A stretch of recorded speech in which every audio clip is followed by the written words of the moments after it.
See, guys, to buy and own land in Abuja now, it's not easy. The events of last week were quite dramatic. I saw this big land and we had dinner. By morning, the C of O of Julius Berger was revoked. A whole Julius Berger. And it made me ask this really important question. Do we really need C of O in Nigeria today? So this action reopened our conversations regarding the Land Use Act of 1978. And the first question is, who defines overriding public interest? I mean, because we're all aware that before the NJC appoints new judges, housing must already have been provided. So we know our judges are not homeless. However, the state governor or the minister of the FCT in this case has the right to revoke your C of O for any reason at all in the name of overriding public interest. That is a problem, and that leads to the next question. Do you really need C of O? Because you can apparently get an allocation letter and register your deed and survey, build your building, and move on. And I've experienced many buildings like this across 12 states that I have worked. Again, you become a debtor to the government the moment you have a C of O because you automatically owe the government ground rent. For example, many C of Os are going to be revoked in the next 60 days in federal housing estates across Nigeria because many people are owing the Federal Ministry of Housing their ground rent. And the same applies to your state government. So if your house has C of O and you are not paying ground rent, you are owing your state governor.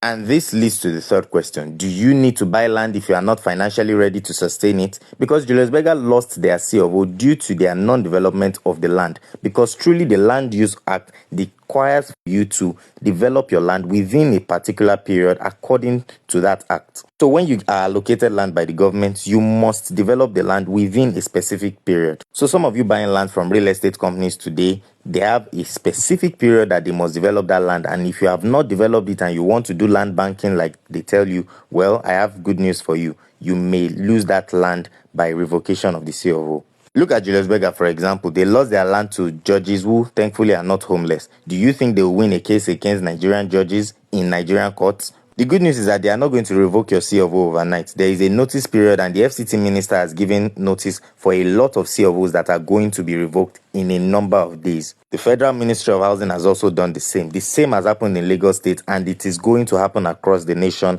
as the government are looking for cash. So hopefully there will be due process before they revoke your own C of O, especially if you have not developed that land for a significant period. As if that is not enough, the FCDA is also going to be demolishing a lot of houses across the Federal Capital Territory in a number of days. So as we always say, you should do your due diligence before you acquire properties. We are just a DM away. The interesting thing is that those of us who are doing due diligence now have to do extra due diligence in the Federal Capital Territory in particular and in Lagos because the rules seem to change overnight now, which means we can check that your land is clear today and in 48 hours it is no longer clear. So if you have land with C of O, I beg, go develop that land quick.